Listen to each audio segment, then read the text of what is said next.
The Nevada sun beat down mercilessly on Highway 95, creating shimmering waves of heat that danced across the asphalt.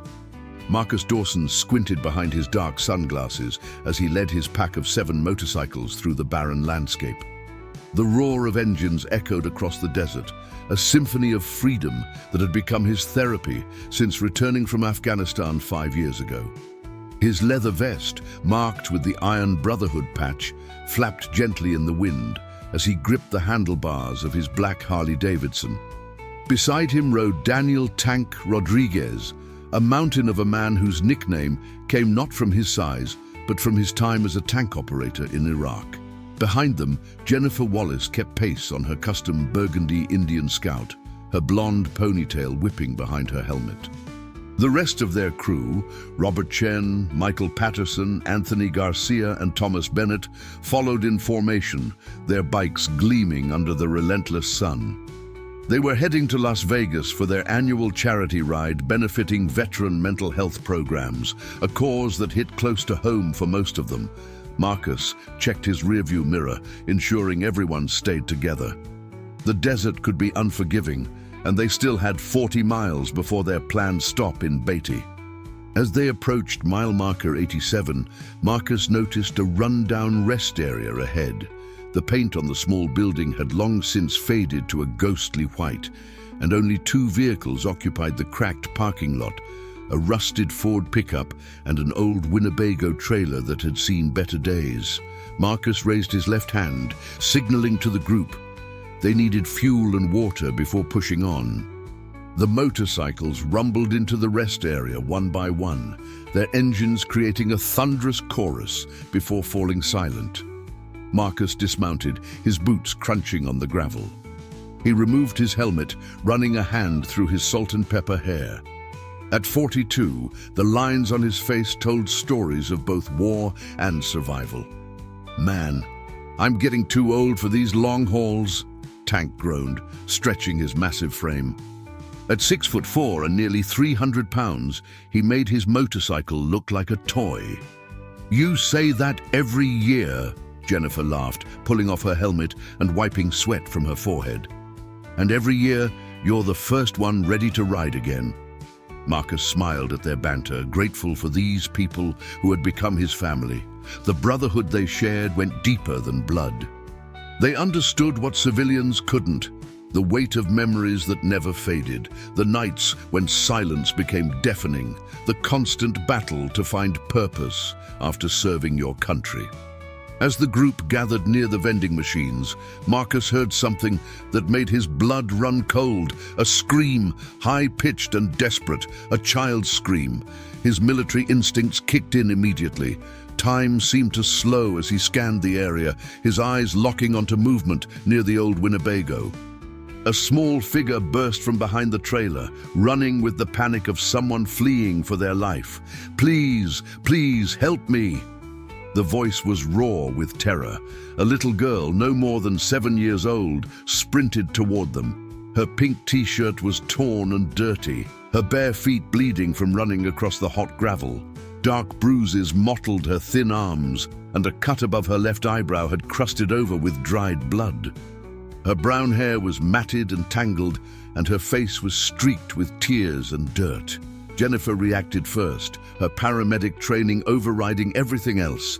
She rushed forward, dropping to her knees as the child collapsed into her arms, sobbing uncontrollably. "It's okay, sweetheart. You're safe now. We've got you," Jennifer said softly, her voice steady despite the rage Marcus could see building in her eyes as she took in the child's condition. The little girl clung to Jennifer with desperate strength, her small body shaking with fear. "He's gonna find me. He's gonna hurt me again. Please don't let him take me back." Marcus felt his jaw tighten, that familiar anger he'd learned to control threatening to surface. Tank had already moved into a protective stance, positioning himself between the child and the trailer. The other bikers formed a semicircle, their casual demeanor replaced by alert vigilance. "Who hurt you, honey?" Jennifer asked gently, carefully examining the bruises while trying not to frighten the child further. "Brandon, my stepdad. Mommy died, and now he..." He gets so angry." The girl's voice cracked, fresh tears streaming down her cheeks. "He locked me in the bathroom for 2 days. I was so hungry. I waited until he passed out and ran." Marcus exchanged looks with Tank. They'd seen enough in their lives to know evil wore many faces, and sometimes the monsters weren't overseas. They lived next door, wore ordinary clothes, and hid behind closed doors. "What's your name, sweetheart?" Marcus asked, kneeling beside Jennifer. He softened his voice, aware that his size and appearance might be intimidating to a frightened child. "Zoe. Zoe Mitchell." She looked up at him with enormous hazel eyes that held far too much pain for someone so young. "Are you going to make me go back?" "No one's taking you back there," Marcus said firmly. "You have my word." The sound of a trailer door slamming made everyone turn. A man stumbled out of the Winnebago, clearly drunk, even from a distance. He was maybe 35, with a beer gut hanging over stained jeans and a sleeveless shirt that revealed poorly done tattoos. His face was flushed red, either from alcohol or anger. Probably both. "Zoe, get your ass back here right now."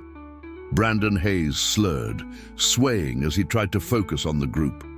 When his eyes landed on the bikers, his expression shifted from rage to uncertainty, but the alcohol gave him false courage. "That's my daughter. Give her back."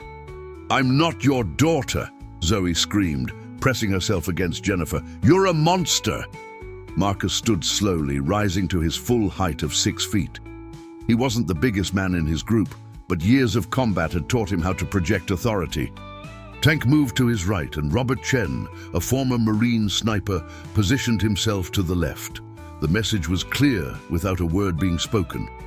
"Sir, I think you should go back inside and sober up," Marcus said, his voice carrying the kind of command that made people obey without thinking. "The police are going to want to talk to you about those bruises on this little girl." Brandon's face twisted with rage. "She's lying. Kids lie all the time. She's clumsy, always hurting herself." "I have custody rights." He took a stumbling step forward. "You can't keep her from me. I'll call the cops myself." "Please do," Jennifer said coldly, pulling out her phone. "I'm a certified paramedic, and I can document every injury on this child. These aren't accidents. This is systematic abuse." Anthony Garcia, who had been quietly recording everything on his phone since the confrontation began, spoke up. "And we've got video evidence of you coming out of that trailer intoxicated and threatening a child. Pretty sure Child Services would love to see this." Brandon's courage evaporated as reality penetrated his alcohol-fogged brain. He looked at the 7 bikers, all standing united, all watching him with expressions that promised consequences if he made the wrong move. For a moment, Marcus thought the man might charge them anyway, but survival instinct won out. "You don't know what you're doing," Brandon spat. "She's got no one else, no family. System's gonna eat her alive and spit her out. At least with me, she's got a home." "That's not a home. That's a prison," Tank said, his deep voice rumbling like distant thunder. "And your time as her jailer just ended." Brandon stumbled backward, muttering curses and threats, but he retreated into the trailer and slammed the door. Through the grimy windows, they could see him reaching for another beer. Marcus pulled out his phone and dialed 911, his eyes never leaving the trailer. As he waited for the dispatcher to answer, he felt Zoe's small hand slip into his free one. She looked up at him with something that might have been hope. "Hello, I need to report a case of child abuse at the rest area on Highway 95, mile marker 87, Marcus said when the dispatcher answered. He provided all the necessary details while Jennifer continued examining Zoe's injuries and Tank kept watch on the trailer. Thomas Bennett, the youngest of their group at 26 and still adjusting to civilian life after serving in the Marines, approached with bottles of water and granola bars from the vending machine. "Here, kiddo, you must be hungry." Zoe accepted the offerings with trembling hands, tearing into the granola bar like she hadn't eaten in days, which was probably true. She devoured both bars and drank the entire bottle of water in seconds. Easy, honey, Jennifer cautioned gently. Not too fast, or you'll get sick. As they waited for the authorities, Marcus sat on a nearby bench with Zoe still holding his hand. The desert wind had picked up slightly, offering minimal relief from the heat. In the distance, he could see heat mirages making the highway appear to ripple and wave. "Are you really not going to make me go back?" Zoe asked quietly, her voice small and uncertain. "Really and truly," Marcus promised, squeezing her hand gently. "Whatever it takes, we're going to make sure you're safe." Jennifer cleaned and bandaged the cut above Zoe's eyebrow with supplies from her motorcycle's emergency kit. She worked with practiced efficiency, her hands gentle despite the anger burning in her eyes. "Honey, I need to ask you something important. Has Brandon ever touched you inappropriately? You can tell me the truth. You won't get in trouble." Zoe shook her head. "No, he just hits me and yells a lot.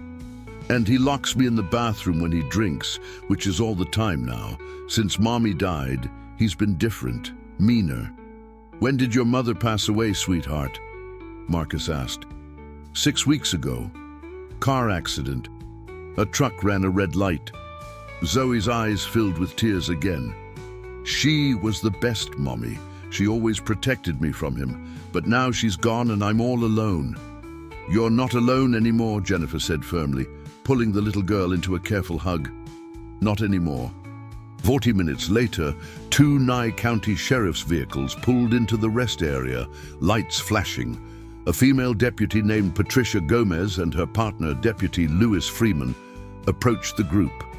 Marcus noted the way Deputy Gomez's hand instinctively moved toward her weapon when she saw the bikers, a reaction he'd grown used to over the years. People saw the leather, the patches, the motorcycles, and made assumptions. "I'm Deputy Gomez. We got a call about child abuse." She looked at the group, then at Zoe, and her entire demeanor changed. Years of experience had taught her to recognize genuine victims. "Oh, sweetheart, it's okay now. Can you tell me what happened?" As Zoe recounted her story, her voice gaining strength with each word, Deputy Freeman went to the trailer to confront Brandon. Marcus watched as the drunk man was brought out in handcuffs, still slurring threats and excuses. For a moment, their eyes met, and Marcus saw something that made his skin crawl. Not remorse, not shame, but calculation. Brandon Hayes was already planning his next move. Deputy Gomez took detailed statements from everyone, photographed Zoe's injuries, and called Child Protective Services. As the sun began its descent toward the horizon, painting the desert in shades of orange and gold, a CPS caseworker named Patricia Montgomery arrived in a white sedan. Patricia was a worn-looking woman in her 50s, with kind eyes that had seen too much sadness. She approached Zoe with practiced gentleness, but Marcus could see the child's panic rising. "No! I want to stay with them!" Zoe clung to Marcus's hand with both of hers. "Please don't make me go." "Sweetheart, I understand you're scared," Patricia said softly, "but I need to take you somewhere safe while we figure everything out. These nice people have their own lives to get back to." Marcus felt something crack in his chest, a wall he'd built around his heart after losing his best friend to an IED in Kandahar. He looked down at this little girl who had endured so much, who had found the courage to run towards strangers for help, who was now looking at him like he was her only hope in the world. "Ma'am, I understand protocol," Marcus said, addressing Patricia directly, "but this child has been through trauma. She needs stability and familiar faces right now. We're willing to stay in the area and help with the transition however we can." Deputy Gomez stepped forward. "Mr. Dawson, I appreciate what you did here today. You probably saved this child's life, but CPS has procedures. Zoe needs to be placed in emergency foster care while the investigation proceeds." "I understand procedures," Jennifer interjected, her voice firm but professional. "I'm a licensed paramedic and I've worked with trauma victims. This child has been systematically abused." Ripping her away from the people she now associates with safety could cause additional psychological damage. Patricia Montgomery sighed, looking at Zoe's tear-streaked face, then at the bikers who had formed a protective circle around her. I can see you all care about her welfare, but legally I have to take her into custody tonight. She'll be placed with an emergency foster family in Tonopah, about 30 miles from here. You can provide statements to help with the case. But beyond that, she spread her hands helplessly. What happens to Brandon? Tank asked, his voice hard. He'll be processed, charged with child abuse and endangerment, Deputy Freeman answered. But ma'am, he addressed Patricia, the girl said she has no other family. Is that correct? I'll need to verify that, but if it's true, she'll enter the foster system. Given her age and the trauma, finding a permanent placement might take time. Patricia's voice held the weariness of someone who had delivered this news too many times. Marcus felt Zoe's grip tighten on his hand. He knelt down to her eye level. Zoe, listen to me. Ms. Montgomery is going to take you somewhere safe for tonight. But I promise you, and I never break my promises, we're not abandoning you. We're going to make sure you're okay, understood? You promise? Zoe whispered, searching his face. I promise. Marcus pulled a card from his wallet. This has my phone number on it. Ms. Montgomery, I'm giving you my contact information. If Zoe needs anything at all, you call me. Jennifer added her card as well. Same for me. I have medical training and I've documented her injuries. I'm happy to testify or provide support in any way necessary. As Patricia gently guided Zoe toward the white sedan, the little girl looked back over her shoulder. Marcus raised his hand in a wave, fighting the urge to charge forward, and refused to let her go. He watched as the car pulled away, carrying a frightened child toward an uncertain future. The deputies finished their paperwork and departed, with Brandon still cursing in the back of their patrol car. As the sun touched the horizon, the 7 bikers stood in the empty rest area, the weight of what they'd witnessed settling over them like the approaching darkness. We can't just leave it at this, Jennifer said, voicing what they were all thinking. That little girl needs help.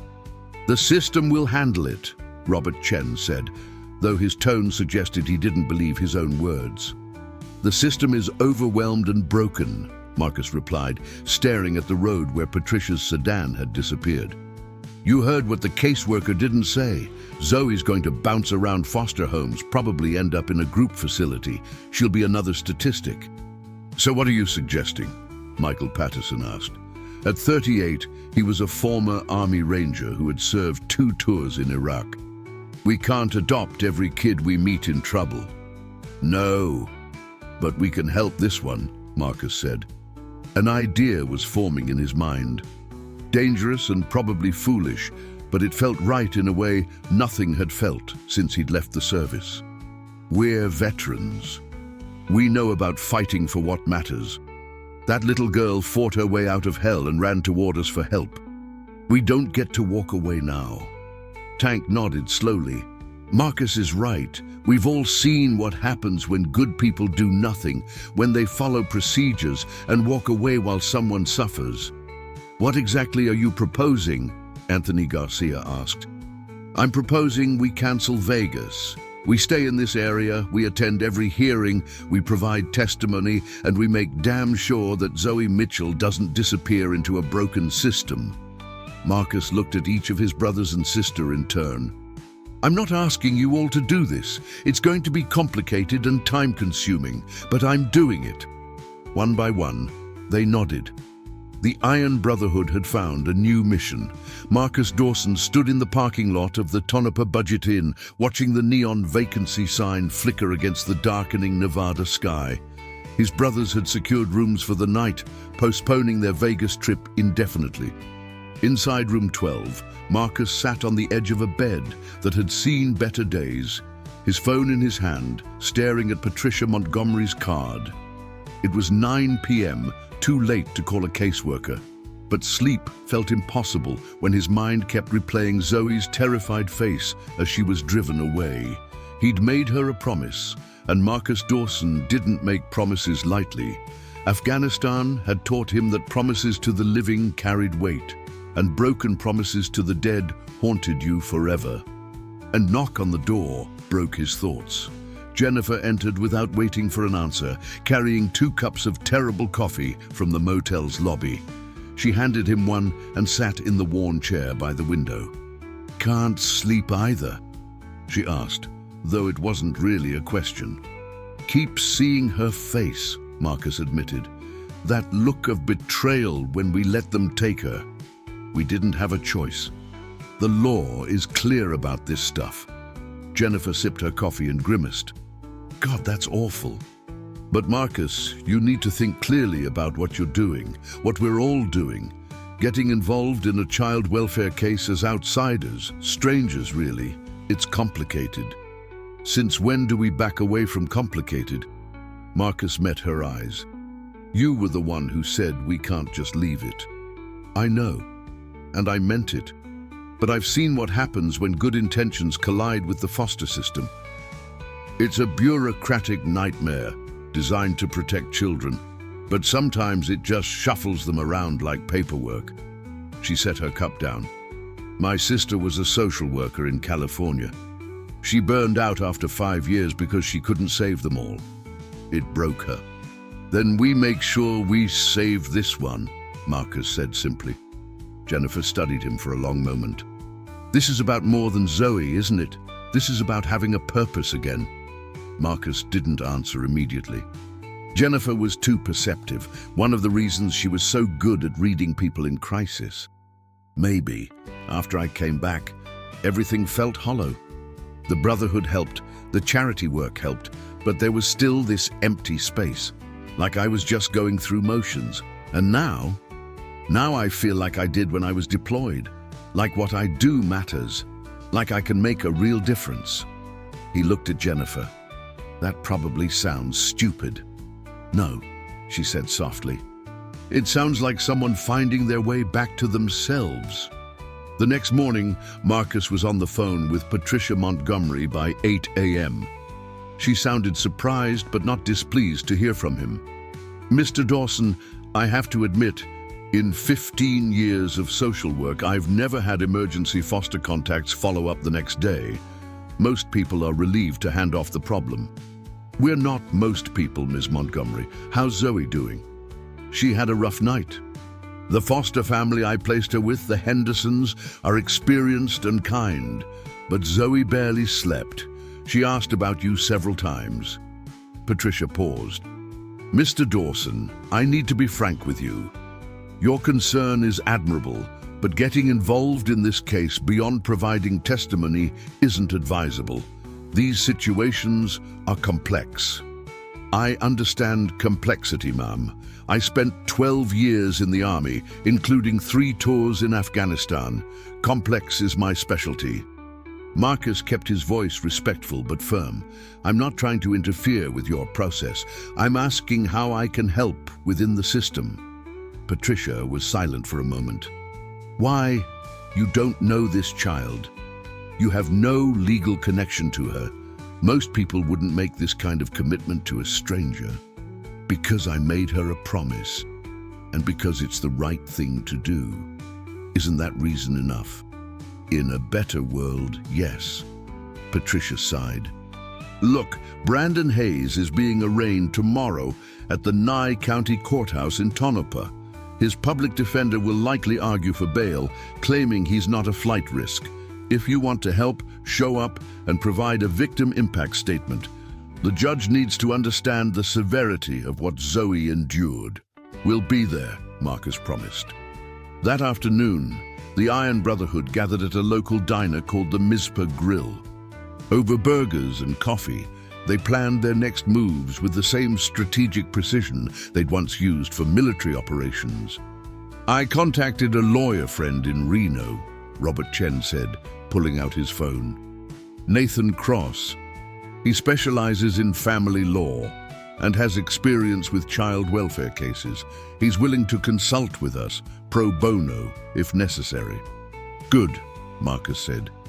We need to understand exactly what Zoe's legal situation is.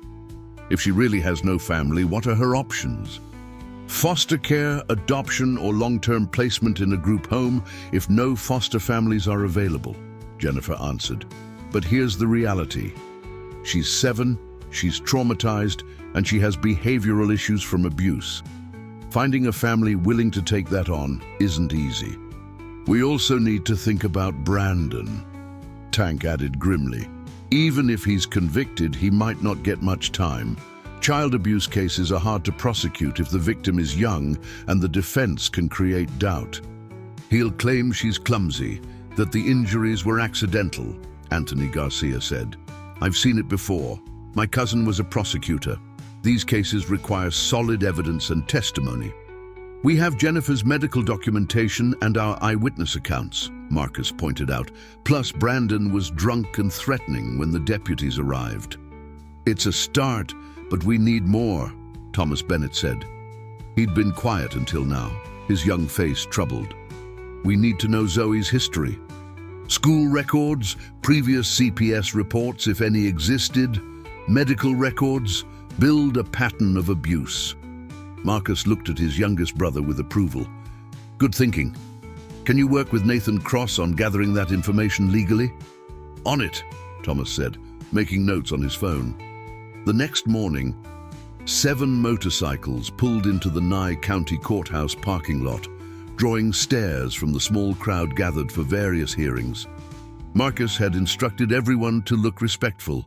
Clean jeans, button-up shirts, their leather vests left behind. They needed the court to see them as credible witnesses, not stereotypes.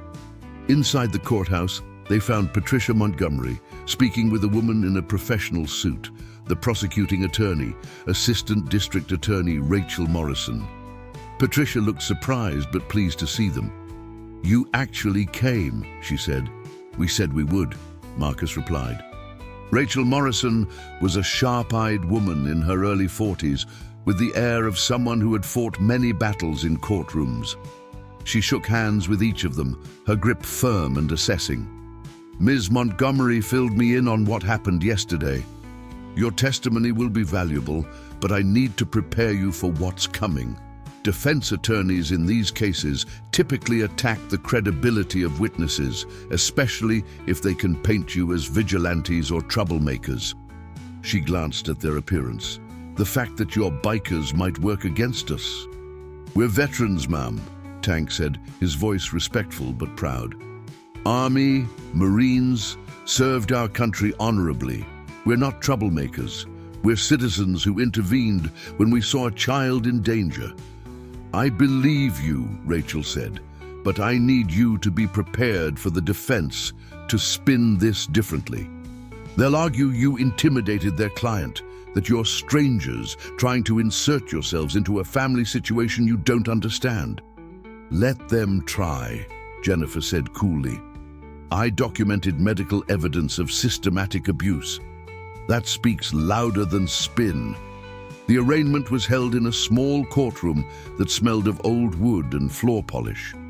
Judge Helen Garrett presided, a woman in her 60s with silver hair and an expression that suggested she'd heard every excuse and lie imaginable. When Brandon Hayes was brought in, wearing an orange jumpsuit and handcuffs, Marcus felt his hands curl into fists.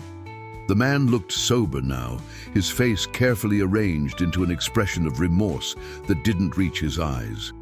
His public defender, a young man named Paul Richardson, whispered urgently in his ear. The arraignment proceeded quickly. Brandon pled not guilty to charges of child abuse, child endangerment, and unlawful imprisonment. His lawyer argued for bail, citing Brandon's lack of prior convictions and his status as Zoe's legal guardian. Your Honor, my client is a grieving widower trying to raise his stepdaughter after a tragic loss, Richardson said. He admits he's struggled with alcohol as a coping mechanism, but he denies abusing the child. The injuries could be explained by normal childhood accidents, exacerbated by Ms. Mitchell's tendency toward clumsiness. Marcus felt Jennifer tense beside him. The lawyer was already laying groundwork for reasonable doubt. Rachel Morrison stood. "Your Honor, the state objects to bail. The defendant was found intoxicated and threatening at the scene. The victim, Zoe Mitchell, had documented injuries consistent with systematic abuse, including bruises in various stages of healing. She also reported being locked in a bathroom for 2 days without adequate food or water. This is not a case of accidental injury. This is a pattern of deliberate cruelty toward a vulnerable child. The state has witnesses who discovered the victim and can testify to her condition and the defendant's behavior," Rachel continued. "Additionally, the child is terrified of the defendant and has explicitly stated he hurt her repeatedly. Releasing him on bail poses a direct threat to the victim." Judge Garrett looked at the file before her, then at Brandon Hayes, who was doing his best to look humble and contrite. "Does the prosecution have witnesses present?" "We do, Your Honor. I'll hear brief testimony before ruling on bail." Marcus was called first. He walked to the witness stand, acutely aware of every eye in the courtroom watching him. He placed his hand on the Bible and swore to tell the truth, then sat down. Rachel Morrison approached. "Please state your name and occupation for the record." "Marcus Dawson. I'm a military veteran and currently work as a motorcycle mechanic in Henderson, Nevada. Can you describe what happened on September 15th at the Highway 95 rest area?" Marcus recounted the events clearly and factually, keeping his emotions in check. He described Zoe's condition, her terror, her injuries, and Brandon's threatening behavior. He spoke about the child's desperate plea for help and her explicit statements about being abused and imprisoned. Richardson cross-examined him. "Mr. Dawson, isn't it true that you and your club members physically intimidated my client? We stood between a frightened child and an intoxicated man who was threatening her. We never touched your client or threatened him. We simply called the authorities and kept Zoe safe until they arrived. But there were 7 of you, all bikers, all physically imposing. My client felt threatened." "Your client should have felt threatened, counselor. He'd been abusing a child, but we didn't threaten him. We protected her." Marcus met Richardson's eyes steadily. "There's a difference." Jennifer's testimony was even more damning. She described Zoe's injuries in clinical detail, explaining how the bruises in different stages of healing indicated repeated trauma over time. She testified about the child's malnourished appearance and her desperate hunger when given food. "In your professional opinion as a paramedic, were these injuries consistent with normal childhood accidents?" Rachel asked. "Absolutely not. These were consistent with systematic physical abuse by someone much larger and stronger than the victim." After hearing all the testimony, Judge Garrett's expression had hardened. "Mr. Richardson, I've presided over child abuse cases for 20 years. I know the difference between accidental injury and deliberate harm. Based on the evidence presented and the testimony of credible witnesses, I'm denying bail. Your client will remain in custody pending trial." Brandon's carefully maintained composure cracked. "This is bullshit. You can't do this. I'm her legal guardian." "You forfeited that right when you hurt her," Judge Garrett said coldly. "Bailiff, remove the defendant." As Brandon was led away, still protesting, Marcus caught Patricia Montgomery's eye. The caseworker gave him a small nod of approval. Outside the courthouse, Rachel Morrison gathered the group. "That went better than expected. Judge Garrett is tough but fair. However, this is just the beginning. The trial will be months away, and in the meantime, we need to secure Zoe's future." "What are her options?" Marcus asked. "That's complicated," Patricia said, joining them. "I've been investigating. Zoe's mother, Karen Mitchell, died 6 weeks ago. Karen's parents are deceased, and she was an only child. Brandon was her second husband. Zoe's biological father signed away parental rights when she was an infant. We're still trying to locate him, but given that he abandoned his child, he's unlikely to suddenly want custody. So she has no family at all, Jennifer said softly. None that we've found, which means she'll enter the foster system until she can be adopted or ages out at 18. Patricia looked uncomfortable. I placed her with a good family temporarily, but they already have 3 foster children and can't take another long term. I'll need to move her to a different placement soon. How soon? Marcus asked. Within the week. There's a family in Reno that might work, but that would mean moving Zoe 2 hours away from everyone she's met recently. Marcus felt that empty space inside him grow. Zoe was about to be shuffled to another stranger's home in another city, away from the people who had saved her. The system was doing exactly what Jennifer had predicted, treating her like paperwork to be processed. There has to be another option, he said. Patricia looked at him with something like sympathy. Mr. Dawson, I understand your concern. But unless someone is willing to become a licensed foster parent and petition for placement, which takes months of training and background checks, there's no alternative. And even then, preference goes to family members or established foster families.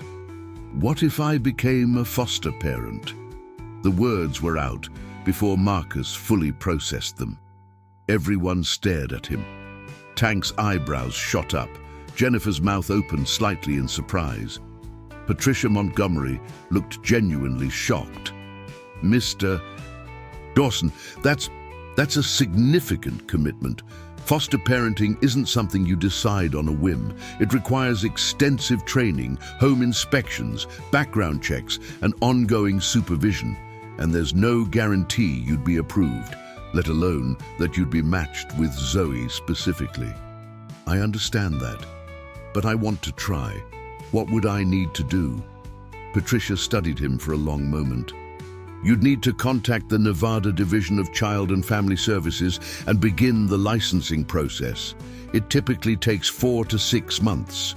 You'd need to complete training courses, pass criminal and financial background checks, have your home inspected and approved. You'd also need to demonstrate stability, steady income, appropriate living space, no history of substance abuse or violence. I have all of that. I own my home outright, I have a stable job and income, my military record is spotless, and I've never been arrested, Marcus said. What else? References, both personal and professional. Proof that you can provide for a child's physical, emotional, and educational needs. And you'd have to accept that foster care isn't always permanent. The goal is often reunification with biological family or adoption by another family. Brandon won't get her back, Rachel Morrison interjected. Even if he's not convicted, which he will be, his parental rights will be terminated based on the abuse, and since there's no other family, Zoe will be available for adoption. Could Marcus adopt her? Jennifer asked. Eventually, if he becomes an approved foster parent and Zoe is placed with him, and if the placement is successful, yes. Single men can adopt in Nevada. But it's a long process, and there are no guarantees. Patricia looked at Marcus seriously. Mr. Dawson, I have to ask, why are you willing to do this? You met this child yesterday. You have no connection to her beyond those few hours. Marcus thought about how to answer, how to explain that hollow feeling he'd carried for years, the sense of drifting through life without purpose, how to describe what it felt like when Zoe looked at him with those terrified eyes and asked him not to send her back. How to put into words the way her small hand in his had felt like an anchor to something real and important. Because she asked me for help, and I promised her she'd be safe, he said finally. And because I have a lot to offer a kid who needs someone in her corner. I'm not perfect, but I'm stable, I'm patient, and I understand trauma. Maybe that makes me exactly the right person for this. Patricia Montgomery's expression softened. Mr. Dawson, if you're serious about this, I'll help you navigate the process. It won't be easy, and there will be obstacles. But if your commitment is genuine, then Zoe Mitchell would be lucky to have you in her life. I'm serious, Marcus said. That evening, back at the motel, The Iron Brotherhood gathered in Marcus's room for what Tank called a reality check. "Brother, we support you," Tank said, his massive frame dwarfing the cheap motel chair. "But you're talking about becoming a parent. Do you understand what that means?" "I think I do," Marcus replied. "Do you, though?" Michael Patterson leaned forward. "Kids need consistency, attention, emotional support. They need someone who will go to school plays and help with homework and deal with teenage drama. You're a 42-year-old bachelor who's been living alone for 5 years. Your longest relationship lasted 8 months. "I know my relationship history isn't impressive," Marcus admitted, "but this is different.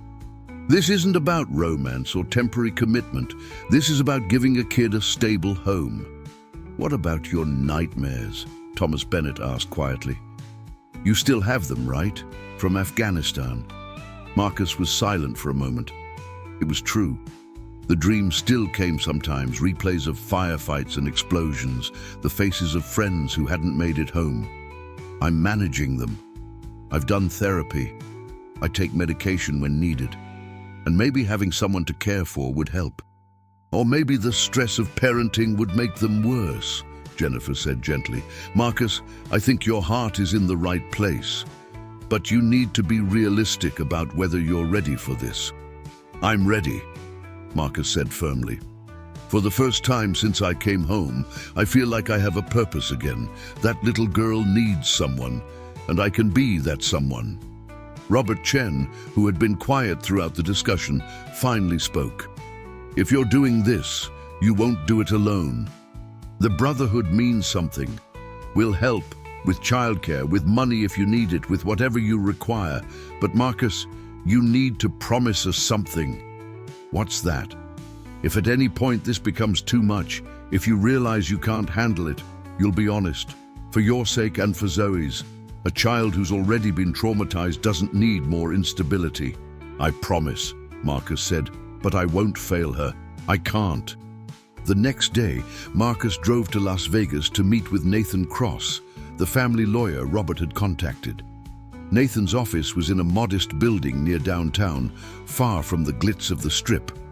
The lawyer himself was a thin man in his 50s with graying hair and kind eyes behind wire-rimmed glasses.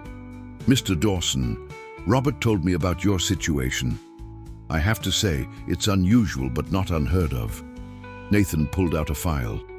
"I've been doing some research. Single men can absolutely foster and adopt in Nevada. You'll face some bias. People have preconceived notions, but legally you have the same rights as anyone else." "What's the realistic timeline?" Marcus asked. "For foster care licensing, minimum 4 months if everything goes smoothly, but 6 is more typical. For adoption, assuming you get licensed and Zoe is placed with you, and assuming Brandon's parental rights are terminated, you'd need to wait another 6 months to a year before finalization. So we're looking at roughly 18 months from start to finish, best case scenario." "That's a long time for Zoe to be in limbo," Marcus said. "Yes, but there's good news. If you begin the licensing process now and stay involved in Zoe's case, there's a possibility that once you're approved, CPS would consider you for placement, especially since you were instrumental in her rescue and she's already expressed trust in you. It's not guaranteed, but it's possible." "What do I need to do first?" Nathan handed him a stack of papers. "Fill out the initial application for the Division of Child and Family Services. I'll guide you through it. You'll need to provide financial records, employment verification, references, and consent to background checks. Then you'll be scheduled for training courses, usually evening or weekend sessions over several months." Marcus took the papers. "I'll have this done by tomorrow." "There's one more thing," Nathan said seriously. "You should know that Brandon Hayes, even from jail, could try to complicate this. He's Zoe's legal guardian until the court says otherwise. His lawyer might argue that your involvement is inappropriate, that you're trying to alienate the child from her guardian." "Can they actually do that?" "They can try. It probably won't work given the evidence against him. But custody cases can get ugly. You need to be prepared for that. Marcus left Nathan's office with a folder full of paperwork and a renewed sense of determination. On his way back to Tonopah, he called Patricia Montgomery. Ms. Montgomery, I filled out the initial foster care application. Can I visit Zoe? I want her to know we didn't forget about her. Patricia was quiet for a moment. That's complicated. Generally, we don't encourage visits from non-family members during the initial placement period. It can confuse the child. With respect, Mom, Zoe is already confused and scared. She thinks we abandoned her. 10 minutes just to let her know we're still here. Wouldn't that be better than letting her think everyone who promised to help has disappeared? Another pause. You make a valid point. Let me contact the Hendersons and see if they're comfortable with a brief supervised visit. But Mr. Dawson, you need to be careful not to make promises you can't keep. If you tell that little girl you're working to become her foster parent and it doesn't happen, it will devastate her. I understand, but I'm not going to fail her. 2 days later, Marcus found himself sitting in the Henderson family's modest living room in Tonopah, Patricia Montgomery beside him. The house was clean but worn, filled with children's toys and the chaos of a busy household. Linda Henderson, a warm woman in her 40s, had welcomed him kindly but with obvious curiosity. When Zoe walked into the room and saw Marcus, her entire face lit up. She ran to him, and he caught her in a careful hug, mindful of her still healing bruises. "You came back," she said, her voice muffled against his shirt. "I thought you forgot about me." "Never," Marcus said firmly, pulling back to look at her. "I told you I keep my promises, remember? I've been working on making sure you're safe and taken care of." They sat together on the couch, Zoe pressed against his side, like she was afraid he'd disappear if she let go. Marcus told her about the court hearing, careful to explain in age-appropriate terms that Brandon wouldn't be able to hurt her anymore. He told her about starting the process to become a foster parent, though Patricia had warned him to be cautious about giving too much detail. "Does that mean I could live with you?" Zoe asked, her hazel eyes hopeful. "Maybe. Eventually. It's complicated and takes time, but I'm working on it, and no matter what, I'm going to make sure you're okay. Even if you live somewhere else, I'll still visit you. You won't be alone. Do you promise?" She looked at him with those two old eyes. "I promise," Marcus said, and meant it with every fiber of his being. On the drive back to Henderson, where he decided to stay instead of returning to his home in order to remain close to Zoe's case, Marcus called Jennifer to update her. "She looks better," he said. "The bruises are fading. Mrs. Henderson says she's eating well, though she has nightmares almost every night." "That's to be expected after what she went through," Jennifer replied. "How are you holding up?" "I'm okay, determined. This feels right, Jen. Like this is what I'm supposed to be doing." "I believe you, and for what it's worth, I think you'll be a good father. Unconventional, maybe, but good." "I hope you're right," Marcus said. Over the next several weeks, Marcus threw himself into the foster care licensing process with the same intensity he'd once applied to military operations. He attended training sessions on trauma-informed care, child development, and managing behavioral issues. He opened his life to background checks and home inspections. He provided references and financial records. He learned about attachment disorders and therapeutic parenting techniques. The Iron Brotherhood rallied around him. Jennifer helped him child-proof his house in Henderson, installing cabinet locks and outlet covers. Tank and Robert built a bedroom set suitable for a young girl, painting the spare room a soft lavender color Zoe had mentioned liking during one of Marcus's visits. Michael and Anthony researched schools in Henderson with good support programs for traumatized children. Thomas compiled a list of child therapists who specialized in abuse recovery. Marcus visited Zoe every week, each visit supervised by either Patricia or the Hendersons. He brought her books and art supplies. He listened to her talk about her mother, letting her grieve. He played simple games with her and slowly, visit by visit, watched her begin to heal. She smiled more easily. She laughed occasionally. She started calling him Marcus instead of Mr. Dawson, which felt like progress. But the process wasn't without obstacles. 3 months in, Patricia called with concerning news. "Marcus, I need to tell you something. Brandon Hayes' lawyer has filed a motion claiming you've been improperly influencing Zoe and alienating her from her legal guardian. They're arguing that your frequent visits are damaging and that you're trying to manipulate the case." Marcus felt cold anger settle in his gut. "That's ridiculous. My visits are supervised. I've never said anything negative about Brandon to Zoe. I just let her talk about her feelings. I know, and I'll testify to that effect, but his lawyer is trying to create doubt. There's going to be a hearing next week to address his motion. You should be there." The hearing was held in the same courtroom where Brandon had been arraigned. Judge Garrett presided again, her expression neutral as she reviewed the motion. Brandon's lawyer, Paul Richardson, argued passionately that Marcus's frequent visits were creating an unhealthy attachment and poisoning Zoe against her legal guardian. "Your Honor, my client has been denied the opportunity to rehabilitate his relationship with his stepdaughter because this stranger has inserted himself into the situation. The child's loyalty is being manipulated by a man she barely knows, and this is damaging to any potential family reunification," Richardson said.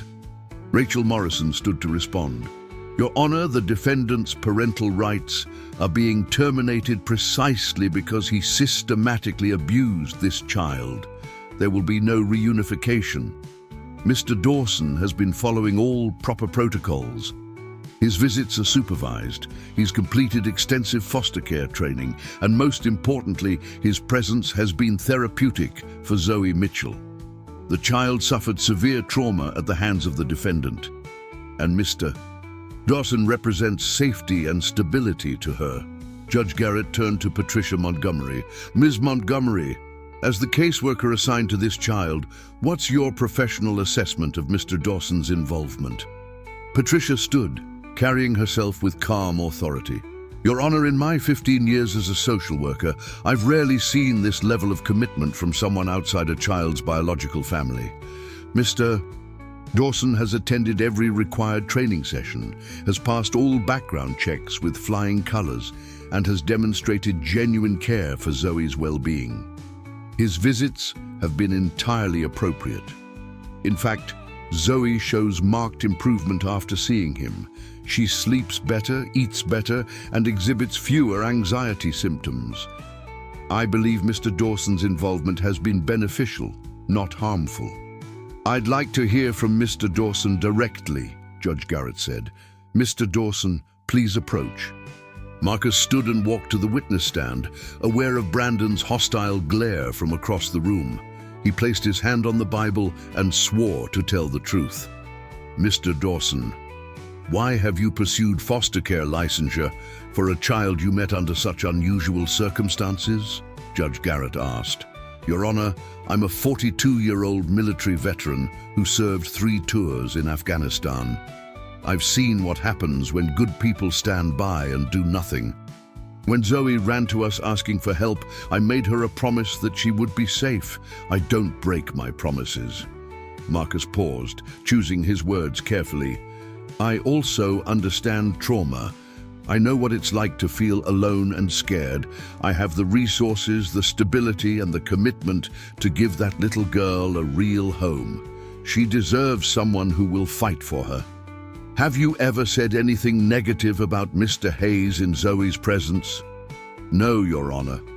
My visits focus on her feelings, her healing, and helping her feel safe. I let her talk about whatever she needs to talk about. If she brings up what happened to her, I listen. But I've never tried to turn her against anyone. The facts speak for themselves." Judge Garrett reviewed her notes for a long moment. Finally, she spoke. "Mr. Richardson, your motion is denied. The evidence shows that Mr. Dawson has acted appropriately and within all legal guidelines. Furthermore, given that your client is facing criminal charges for child abuse and the state is moving to terminate his parental rights, any discussion of reunification is moot. Mr. Dawson may continue his supervised visits with Zoe Mitchell." Brandon exploded from his seat. "This is bullshit. That's my kid. You can't just give her to some biker you don't even know." "Mr. Hayes, sit down and be silent, or I will hold you in contempt," Judge Garrett said coldly. "You lost the right to call yourself that child's parent when you hurt her. Bailiff, return the defendant to holding."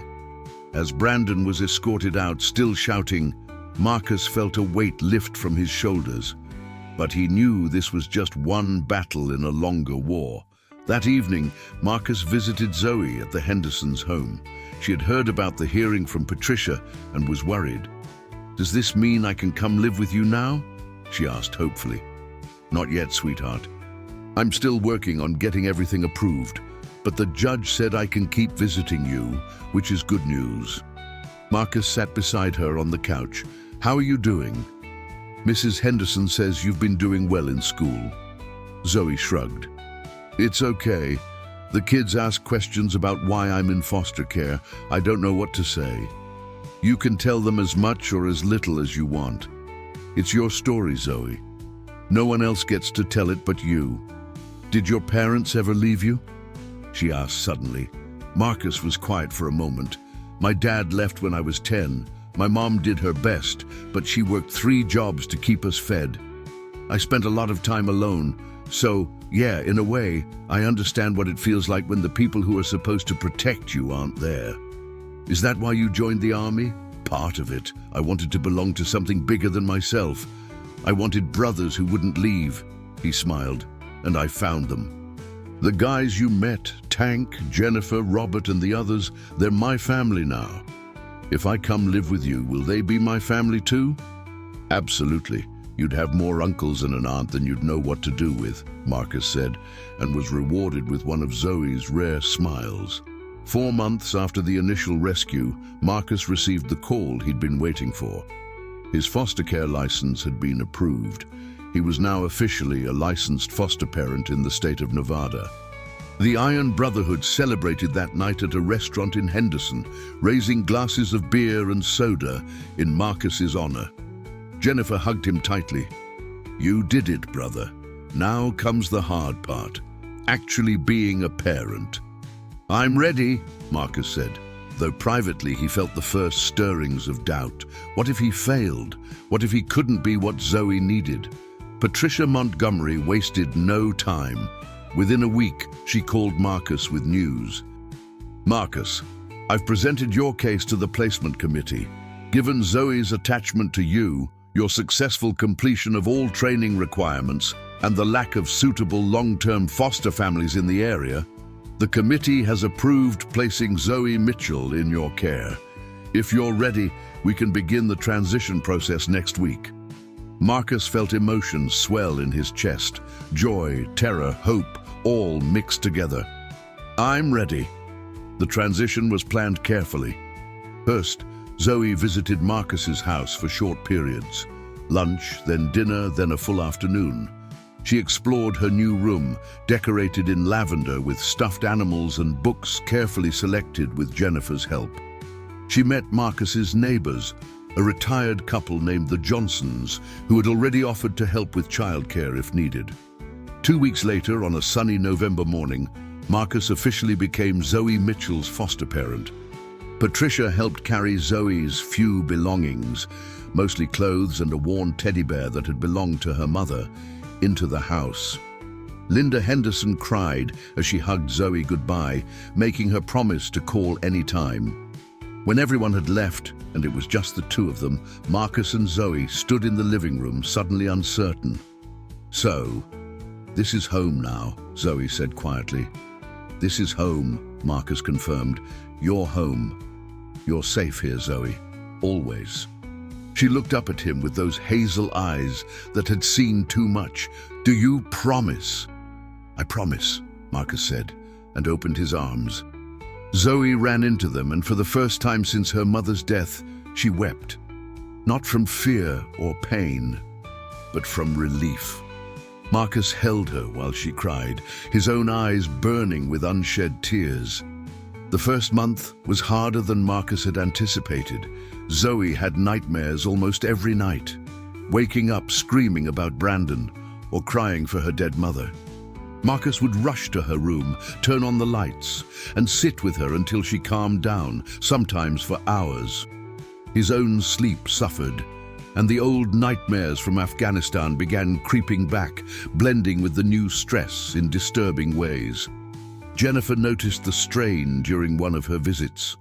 She found Marcus making breakfast one Saturday morning, dark circles under his eyes, moving with the slow deliberation of someone running on fumes. "How much sleep did you get last night?" she asked. "Maybe 3 hours. Zoe had 2 bad episodes." Marcus poured coffee with shaking hands. "It's fine. I'm managing." "You don't look like you're managing. You look exhausted." Jennifer took the coffee pot from him. "When's the last time you took care of yourself? When's the last time you slept a full night?" "Jen, I'm fine. This is what parenting is, putting the kid first." Parenting is also modeling self-care so the kid learns healthy habits. "Zoe needs you functional, Marcus, not running yourself into the ground." She softened her tone. "Let me help. I can stay over a couple nights a week. Take the night shift when Zoe has bad dreams. You need rest." Marcus wanted to argue, to insist he could handle everything alone, but the truth was he was drowning. "Okay, yeah, that would help." With Jennifer's help and a strict sleep schedule, things improved. Marcus also enrolled Zoe in therapy with Dr. Catherine Reynolds, a child psychologist who specialized in trauma recovery. The first session was difficult.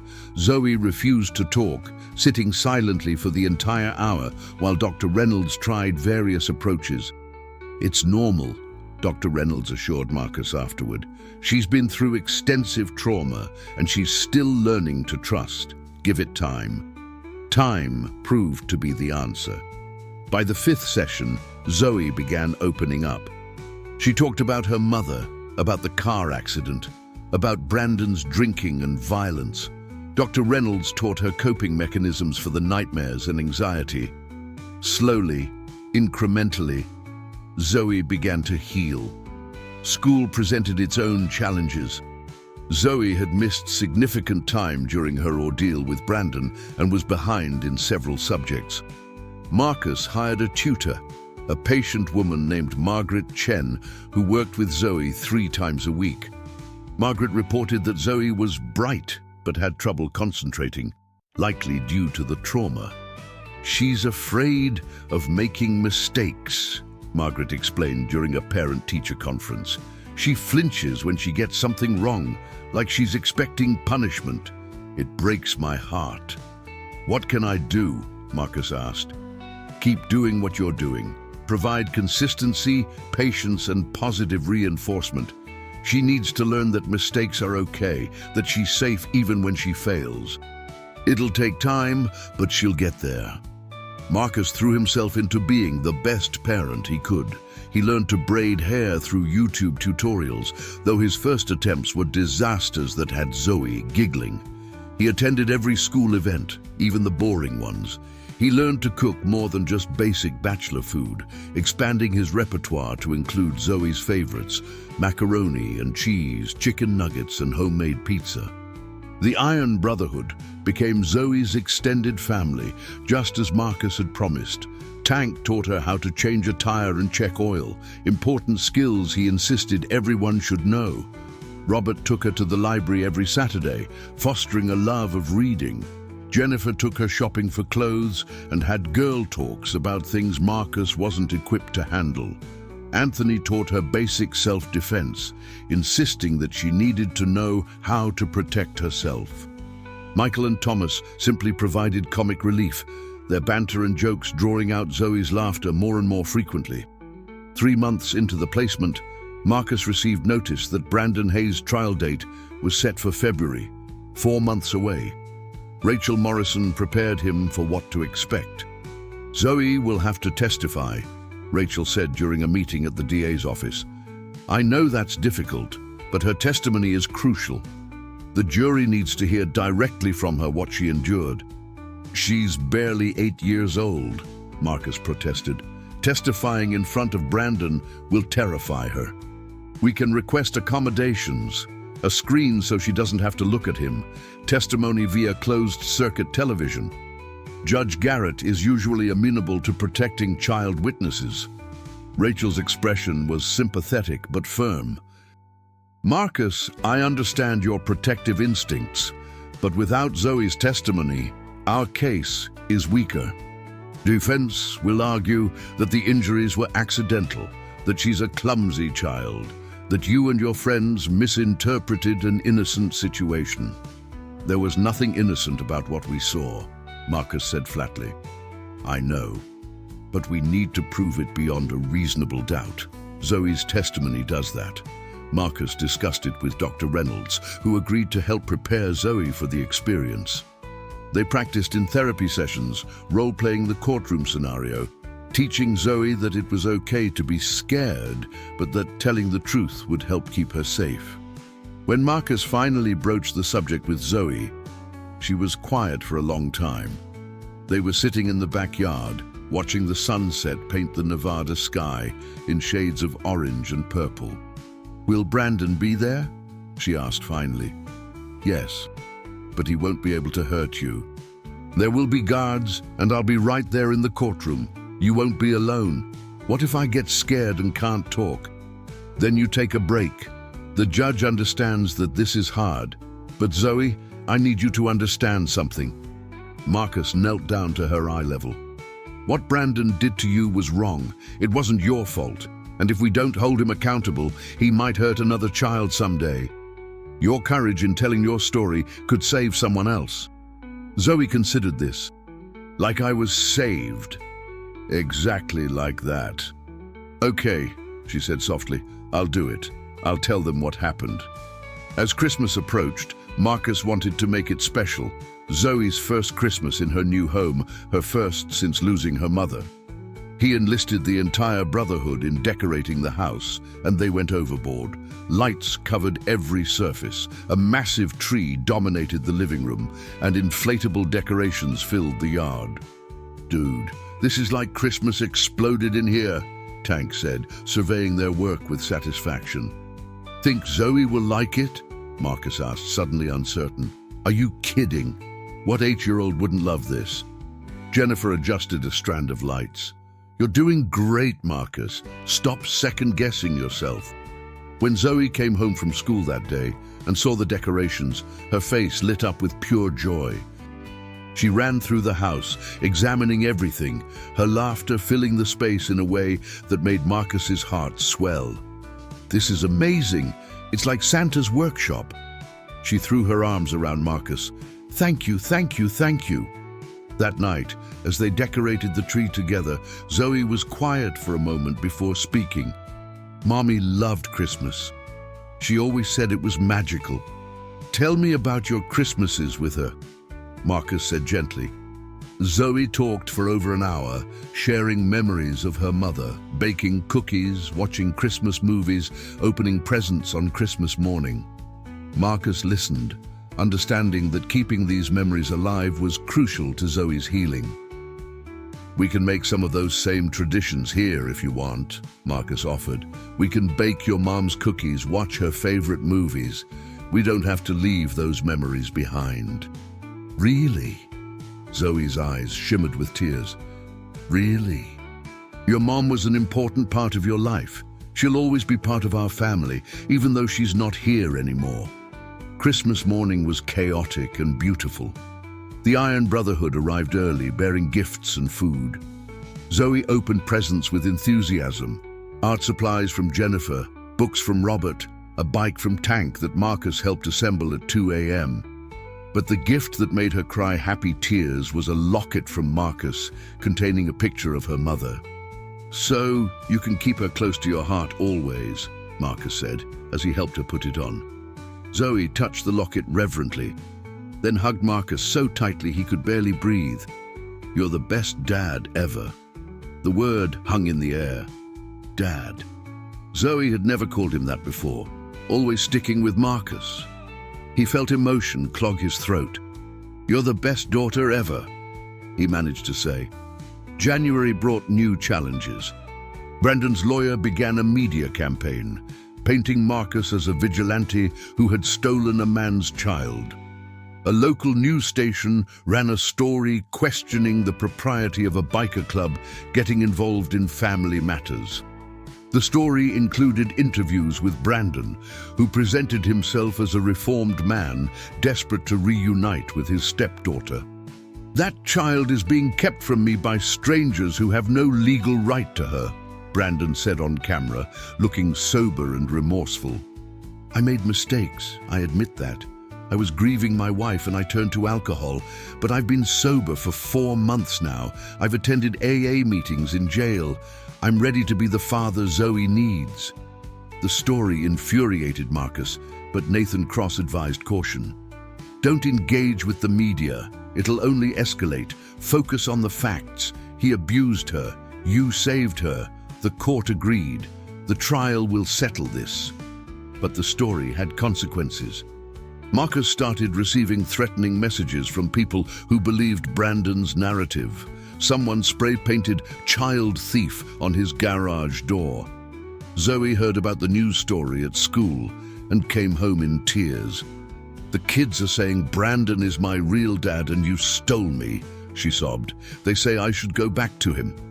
Marcus held her, fury burning in his chest at the cruelty of children parroting their parents' ignorance. "Zoe, listen to me. Those kids don't know the truth. They don't know what Brandon did to you.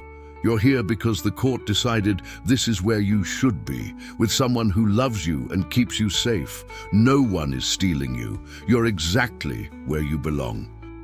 "But what if the judge changes his mind? What if I have to go back?"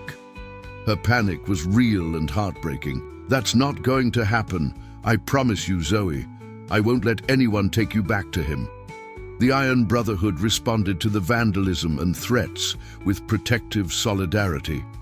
They organized a rotating watch of Marcus's house, making sure someone was always nearby. When Marcus protested that they didn't need to go that far, Tank shut him down.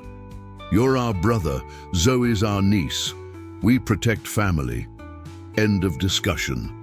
The media attention died down after a week, replaced by newer controversies, but the damage lingered in Zoe's nightmares and increased anxiety. Dr. Reynolds increased their sessions to twice weekly and taught Marcus techniques for grounding Zoe when she spiraled into panic. February arrived with unseasonably cold weather for Nevada. The trial was set to begin on Valentine's Day, a grimly ironic date. Rachel Morrison prepared her witnesses meticulously, walking everyone through their testimony multiple times. When it was Zoe's turn to prepare, she worked with infinite patience. "Zoe, I'm going to ask you questions about what happened with Brandon. Some of them might be hard to answer, but I need you to tell the truth, okay? Even if it's scary or sad, the truth is what matters most." Zoe nodded seriously. "I can do it. I'm brave now. Marcus and Dr. Reynolds taught me how." The night before the trial, Marcus couldn't sleep. He sat in the living room at 2 a.m., staring at nothing, when Zoe's voice startled him.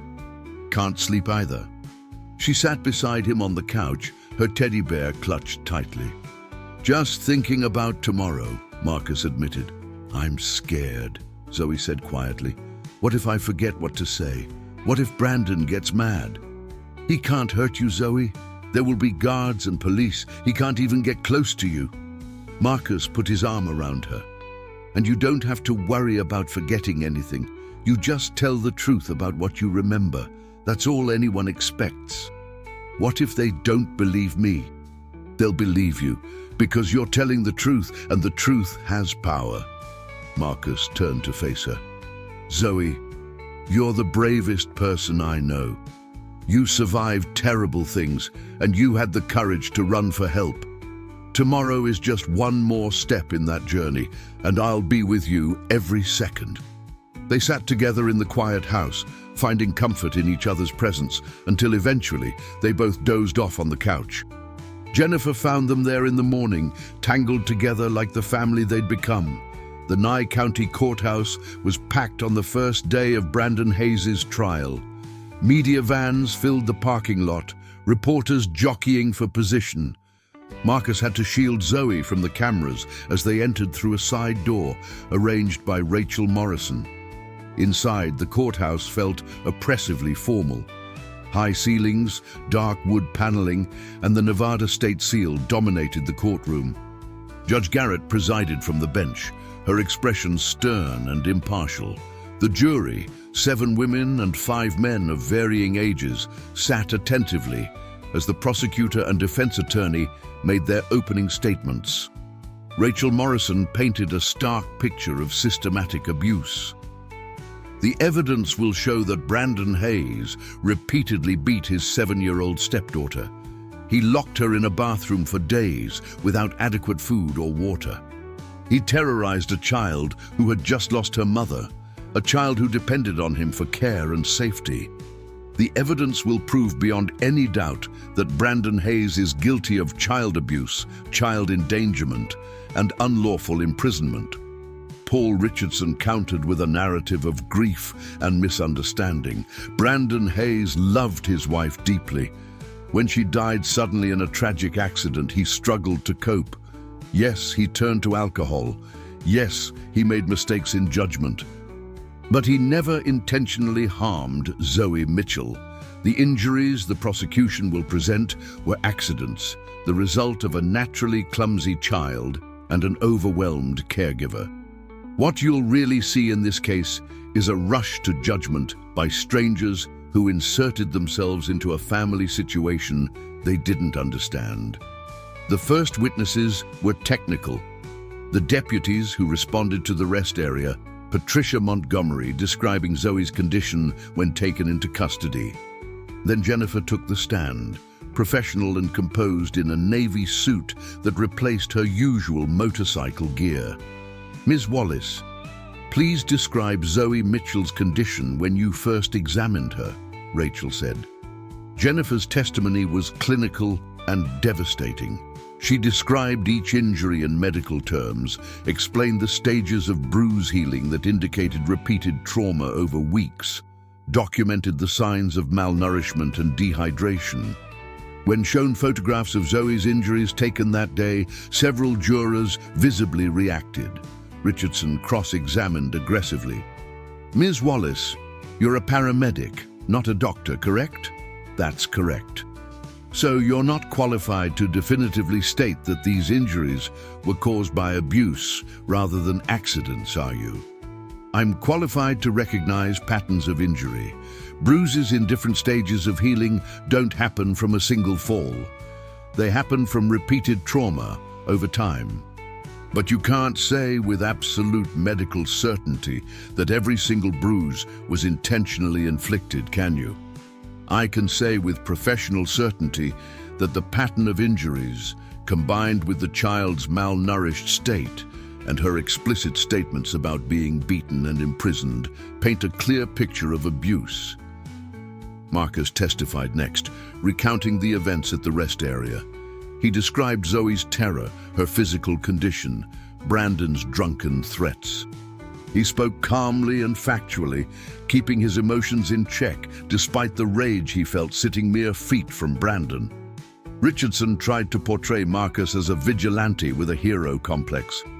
Mr. Dawson, isn't it true that you and your motorcycle club have a history of taking the law into your own hands? No, that's not true, Marcus replied evenly.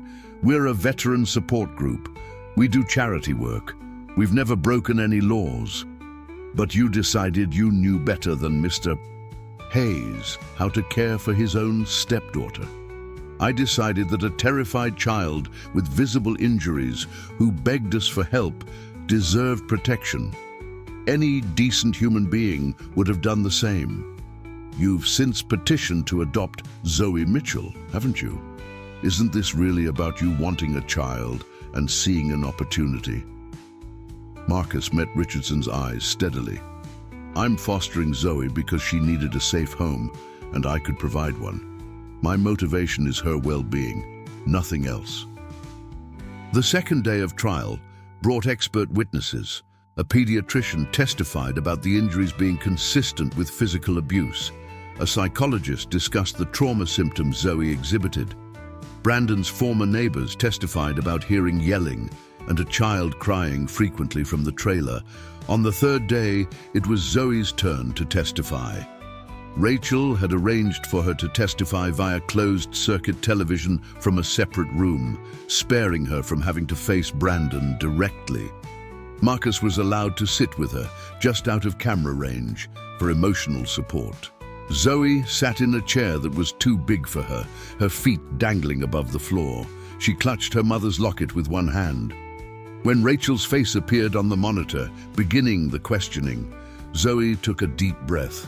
"Zoe, can you tell the jury your full name?" "Zoe Marie Mitchell." "How old are you, Zoe?" 8. I turned 8 last month." "Zoe, do you remember living with Brandon Hayes?" "Yes." Her voice was quiet but steady.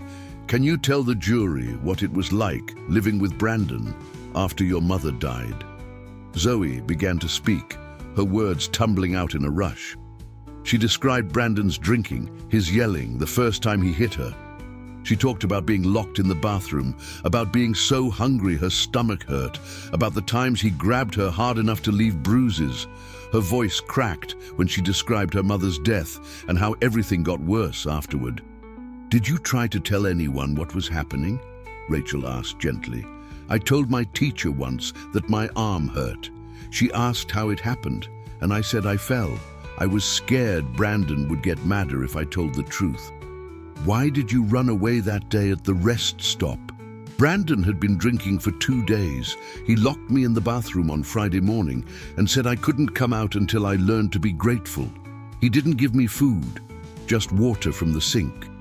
On Sunday I heard him snoring, so I unlocked the door from inside.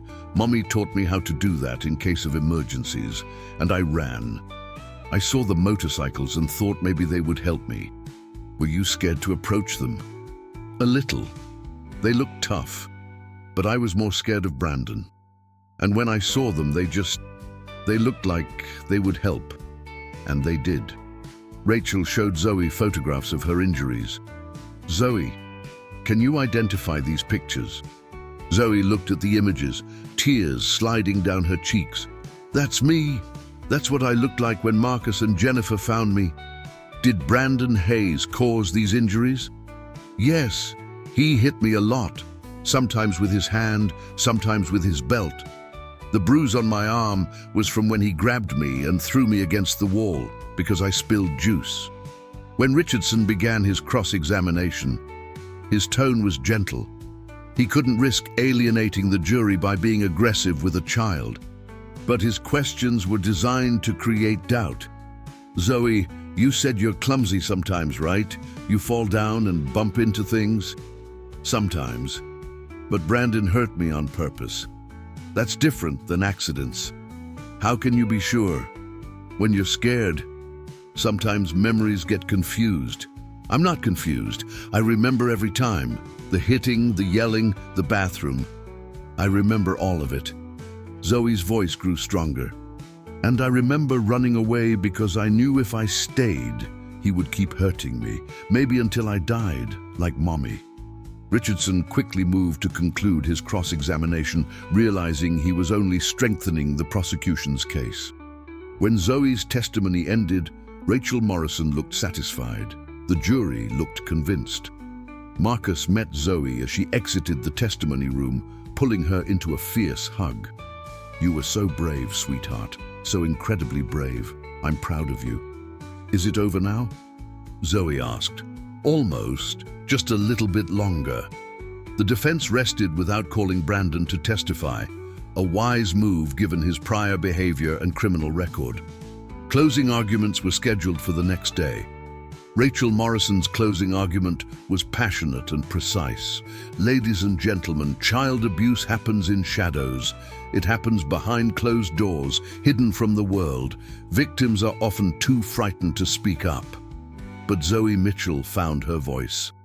She found the courage to run, to ask strangers for help, and to tell her truth in this courtroom. The evidence supports everything she said.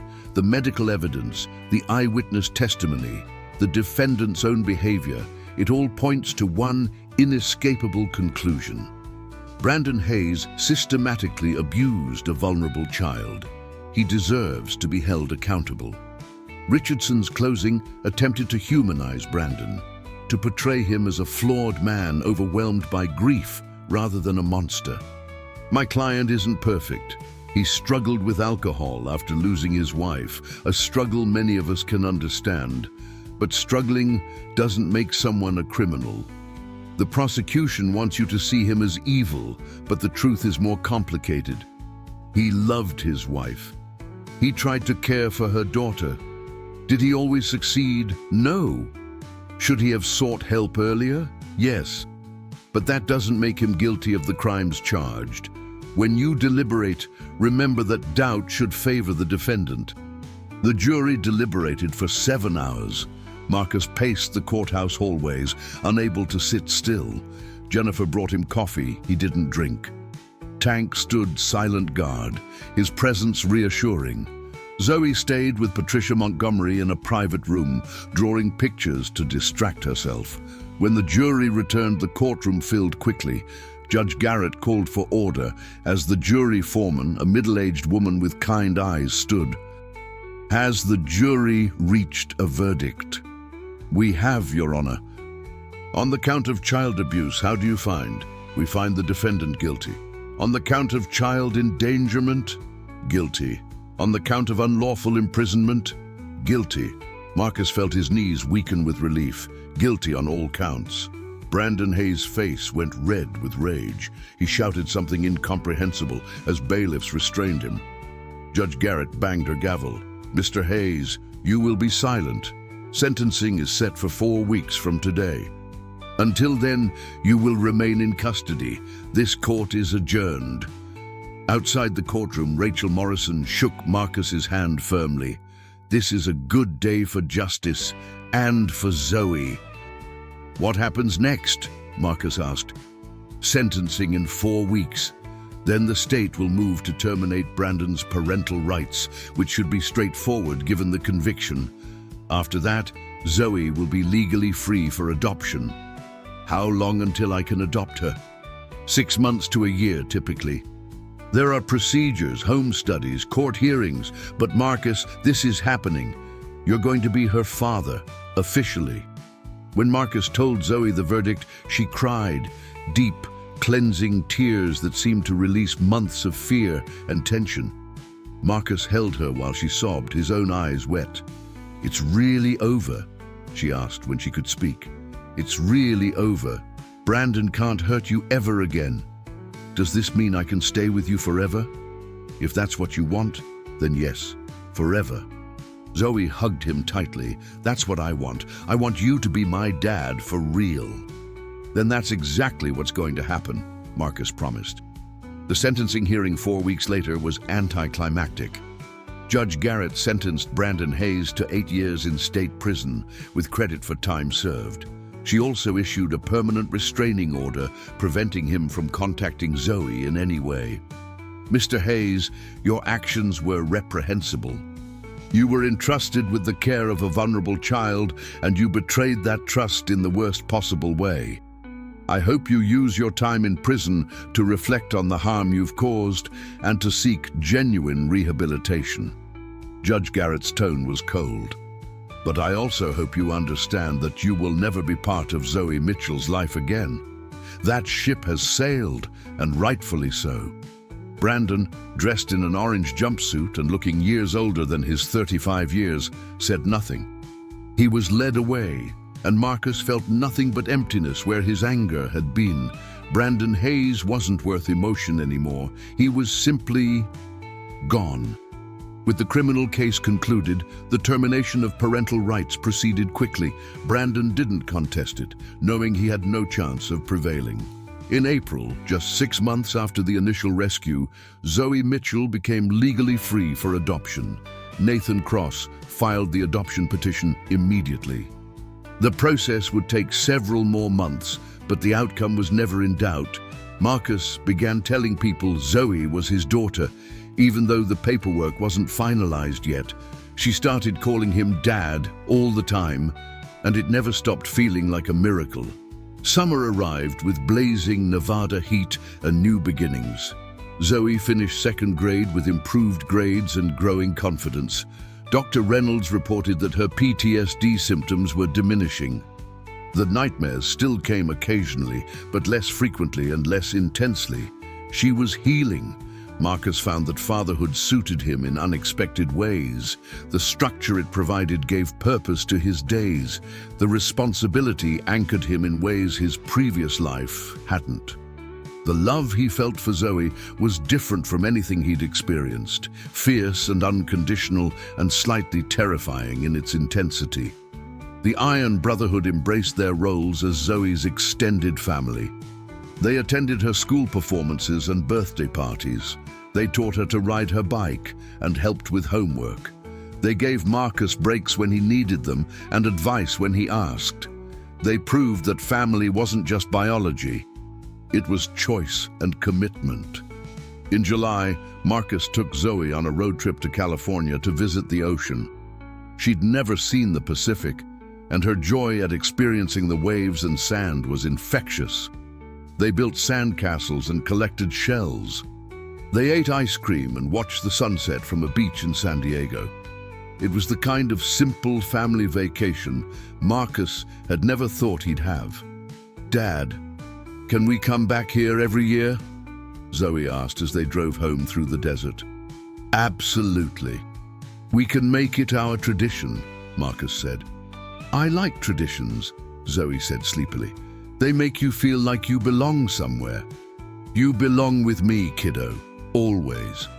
The adoption hearing was scheduled for late August, almost exactly 1 year after the initial rescue. Nathan Cross prepared Marcus for what to expect, though there was little drama anticipated. The home studies had been overwhelmingly positive. Patricia Montgomery's reports praised Marcus's parenting. Dr. Reynolds' assessment confirmed that Zoe was thriving in his care. The adoption was a formality, an important formality, but a formality nonetheless. The entire Iron Brotherhood attended, dressed in their best clothes. Jennifer wore a dress for one of the few times Marcus had ever seen. Tank had gotten a haircut. The courthouse felt different this time, filled with hope rather than tension. Judge Garrett, who had presided over every hearing in Zoe's case, smiled when Marcus and Zoe entered the courtroom, a rare expression from the typically stern judge. "Well, Mr.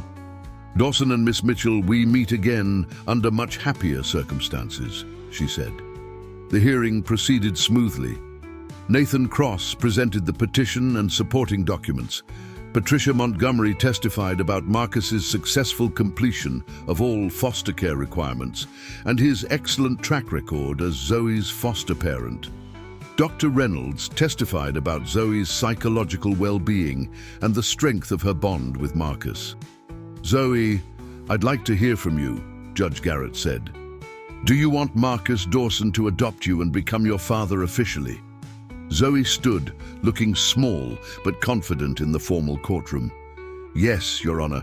I want that more than anything. Marcus saved my life and he made me feel safe again. He's the best dad I could ever ask for." "Marcus Dawson, do you understand that adoption is permanent, that you're accepting full parental responsibility for Zoe for the rest of her childhood and beyond?" "I understand completely, Your Honor. And I accept that responsibility with my whole heart." Judge Garrett nodded, satisfied. She signed the adoption decree with a flourish. "Then, by the power vested in me by the state of Nevada, I hereby grant this adoption. Marcus Dawson, you are now the legal father of Zoe Dawson. Congratulations to you both." The courtroom erupted in applause, an unusual occurrence in a formal legal proceeding, but Judge Garrett allowed it with a smile. Marcus pulled Zoe into a tight hug as tears streamed down both their faces. "We're really family now," Zoe whispered. "We were always family," Marcus replied. "But now it's official." The celebration afterward at Marcus's house was joyful and chaotic. The Iron Brotherhood had decorated with balloons and a banner reading, "Welcome home forever, Zoe." Neighbors brought food. Dr. Reynolds and Patricia Montgomery stopped by to offer congratulations. Even Rachel Morrison attended briefly, clearly pleased with the outcome of a case that had started so traumatically. As the party wound down and guests departed, Marcus found himself on the back porch with Jennifer, watching Zoe play with Tank's dog in the yard. "You did it," Jennifer said. "You became a father." "We all did it," Marcus corrected. "I couldn't have done this without the Brotherhood, without you. But you were the one who made the commitment. You were the one who put in the work." Jennifer squeezed his shoulder. "I'm proud of you, Marcus. We all are." "I'm proud of her," Marcus said, watching Zoe laugh as the dog licked her face. "She survived things that would break most adults. She found the courage to ask for help. She testified against her abuser. She's the bravest person I know." "She had a good example," Jennifer said softly. That night, after Zoe was in bed, Marcus sat in the living room thinking about the past year. 12 months ago, he'd been a man drifting through life without real purpose. He'd had friends and hobbies and a comfortable existence, but something essential had been missing. Then a terrified little girl had run toward him asking for help, and everything changed. He'd found his purpose. He'd become a father. He'd built a family. His phone buzzed with a text from Tank. "You good, brother?" Marcus smiled and typed back, "Better than good. I'm home." The next morning, Marcus woke to find Zoe already awake, sitting at the kitchen table drawing. She looked up when he entered, a huge smile on her face. "Morning, Dad," she said, and the title still made his heart swell. "Morning, kiddo. What are you working on?" Zoe held up her drawing, a stick-figure family, a tall man with dark hair, a little girl, and 7 other figures of various sizes surrounding them. Everyone was smiling. Above them she'd written in careful letters, "My forever family." "It's perfect," Marcus said, his voice thick with emotion. "Just like you." September brought a new school year, 3rd grade, and new challenges. Zoe struggled with multiplication tables and made new friends who knew nothing about her past. She joined the art club and discovered a talent for painting. She became interested in karate after watching a movie and begged Marcus to enroll her in classes. He agreed immediately, recognizing her need to feel powerful and capable after years of helplessness. Life settled into comfortable routines. School mornings rushed and chaotic, evening dinners together at the table, sharing stories about their days, weekend adventures, hiking in Red Rock Canyon, visiting museums in Las Vegas, attending Iron Brotherhood events. Dr. Reynolds reduced Zoe's therapy to once monthly, a sign of her continued improvement. Marcus's nightmares from Afghanistan became less frequent too. Having someone to care for, someone who needed him, had given him something the VA and therapy couldn't, a reason to stay present and grounded. Zoe needed her dad to be healthy and stable, so Marcus worked hard to be those things. In October, the school held a family day, where parents were invited to share about their careers and backgrounds. Marcus worried about attending. Would the other parents judge him? Would Zoe be embarrassed by her unconventional father? "Dad, you have to come," Zoe insisted. "I want to tell everyone about you." Marcus attended, wearing clean jeans and a button-up shirt, feeling out of place among the businessmen and professionals. But when Zoe stood up to introduce him, her pride was unmistakable. "This is my dad, Marcus Dawson. He used to be in the army and now he fixes motorcycles. Last year, he saved my life. He's the best dad in the whole world." The simplicity and sincerity of her words brought tears to several parents' eyes. Afterward, other parents approached Marcus to shake his hand and praise his daughter. One mother, whose son was in Zoe's class, pulled him aside. "My son came home talking about how brave Zoe is.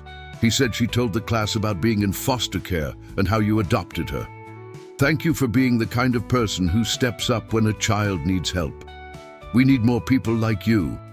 Marcus didn't know what to say except thank you. But driving home with Zoe, chattering happily about her day, he felt a profound sense of rightness. This was where he belonged. This was what he was meant to do. November brought Zoe's first Thanksgiving in their forever home.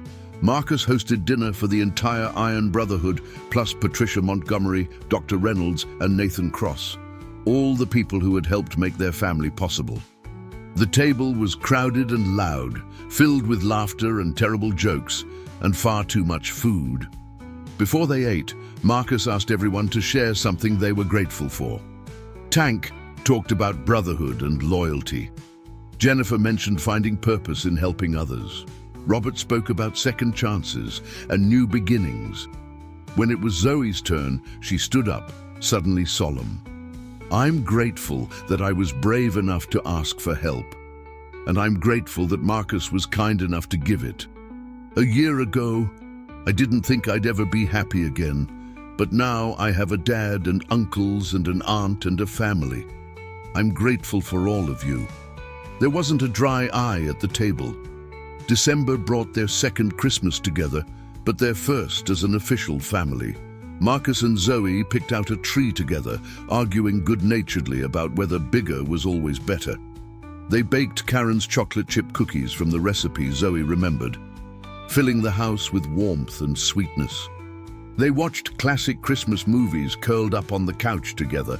On Christmas Eve, Zoe asked if they could visit her mother's grave. Marcus agreed immediately, understanding the need to honor Karen's memory. They drove to the cemetery outside Tonopah, bringing flowers and one of the cookies they'd baked. Zoe knelt by the headstone, touching the engraved letters of her mother's name. "Hi, Mommy. I wanted to tell you I'm okay now. I have a new dad who loves me and keeps me safe. I think you'd really like him. He makes sure I remember you and tells me it's okay to talk about you whenever I want." She paused, wiping tears. "I miss you every day, but I'm happy now. I think you'd be glad about that." Marcus stood back, giving her privacy, but his own eyes burned. Later, driving home through the dark desert, Zoe was quiet for a long time before speaking. "Do you think Mum sent you to help me that day at the rest stop?" Marcus considered the question carefully. "I don't know, sweetheart, but I know she would be grateful that you're safe and loved, and I'm grateful every day that you had the courage to run toward us instead of giving up." "Me too," Zoe said softly. Christmas morning was magical in its ordinariness. Presents and wrapping paper chaos, pancakes for breakfast, the brotherhood stopping by throughout the day. Marcus gave Zoe a journal with her new name embossed on the cover, Zoe Dawson. She cried happy tears and immediately started writing in it. The winter passed peacefully. Zoe excelled in her karate classes, earning her first belt. Marcus taught her to play chess, which she picked up quickly. They established a Friday night tradition of pizza and movies. Life was good, not perfect, but good, and that was more than enough. In March, Marcus received an unexpected phone call from a journalist working on a story about foster care and adoption. She learned about his case and wanted to interview him about his experience as a single male adoptive parent. Marcus was hesitant, remembering the negative media attention during the trial. But after discussing it with Zoe and the Brotherhood, he agreed. If sharing their story could encourage other people to foster or adopt, or could help reduce stigma around non-traditional families, it was worth it. The resulting article, published in a national magazine, was thoughtful and moving. It discussed the challenges Marcus had faced, the support system that had made success possible, and most importantly, Zoe's Resilience and Healing. The article ended with a quote from Marcus. "People ask me why I adopted a child I barely knew. The answer is simple, because she needed someone, and I could be that someone. That's reason enough." The article generated significant positive response. Marcus received emails from other veterans considering foster care, from single men who hadn't thought adoption was possible for them, from abuse survivors thanking him for giving Zoe a safe home. The Iron Brotherhood's charity received donations with notes thanking them for their role in Zoe's story. Most importantly, Zoe felt proud rather than ashamed of her story. She began speaking at her school about foster care and adoption, helping other kids understand that families came in all forms. Her teacher reported that she'd become a leader in the classroom, standing up for kids who were bullied or left out. As spring turned to summer and approached the one-year anniversary of the adoption, Marcus reflected on how much had changed. Zoe had grown 3 inches and gained 15 pounds. Her nightmares were rare now. She laughed easily and trusted readily. The frightened, hurt child he'd met at a desert rest stop had transformed into a confident, joyful 9-year-old. On the anniversary of the adoption, Marcus and Zoe returned to the rest area on Highway 95, where it had all begun. It looked exactly the same. Faded paint, cracked parking lot, the tired building housing vending machines and restrooms. But everything else was different. "Hard to believe it's been a year," Marcus said, standing in the spot where Zoe had first run to him. "It feels like a lifetime ago," Zoe said. "I was so scared that day. But something told me you would help me. And you did." "You helped yourself first, kiddo. You were brave enough to ask." I just answered. Marcus looked at the empty rest area, remembering that day with perfect clarity. "But yeah, I'm grateful you chose us. Not us, you. I saw you and I knew." Zoe took his hand. "Can we go home now?" "Yeah, let's go home." As they drove away from the rest area, Marcus glanced in the rearview mirror at Zoe, who was already absorbed in a book. His daughter, his family. A year ago, he never could have imagined this life, this beautiful, chaotic, challenging, rewarding life. That evening, the Iron Brotherhood gathered at Marcus's house for a celebration dinner. They'd made it a tradition to mark important milestones together, and the anniversary of the adoption certainly qualified. Tank grilled steaks in the backyard, while Jennifer prepared sides in the kitchen. Robert set the table with Zoe's help, letting her arrange flowers as a centerpiece. The others arrived bearing gifts and stories, filling the house with warmth and laughter. After dinner, as the sun set and the Nevada sky turned pink and gold, Marcus stood to make a toast. Zoe sat beside him, grinning widely. "A year ago today, a judge made our family official. But the truth is, we became a family long before that. The moment Zoe trusted me enough to let me into her life, and the moment I realized that being her father was what I was meant to do." Marcus looked around at his brothers and sister. "And we became a family because of all of you. Your support, your love, your willingness to show up when it mattered. Thank you." "To family," Tank said, raising his glass. "To family," everyone echoed. Later that night, as Marcus tucked Zoe into bed, she looked up at him with those hazel eyes that no longer held fear. "Dad, do you think everything happens for a reason?" "I don't know, sweetheart. Why do you ask?" "Because all the bad stuff that happened, losing Mom, Brandon hurting me, it led me to you, and now I'm happy. So maybe it had to happen that way." She paused, thinking. "Or maybe bad things just happen sometimes, and we have to find the good stuff afterward." Marcus was struck by her wisdom. "I think you might be right. Bad things happen and they're not fair or reasonable. But how we respond to them, that's what matters. You responded with courage. You fought for yourself. That's what made the difference. And you responded by becoming my dad," Zoe said, smiling. "Best decision I ever made," Marcus said, kissing her forehead. "Sweet dreams, kiddo." "Night, Dad. Love you." Love you too.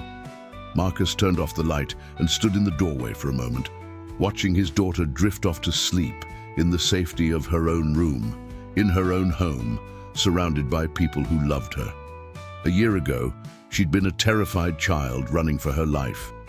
Now she was a thriving 9-year-old with a future full of possibilities. He walked to the living room where Jennifer sat on the couch, scrolling through her phone. "She asleep?" Jennifer asked. "Yeah." She asked if everything happens for a reason. Deep question for a 9-year-old. What did you tell her?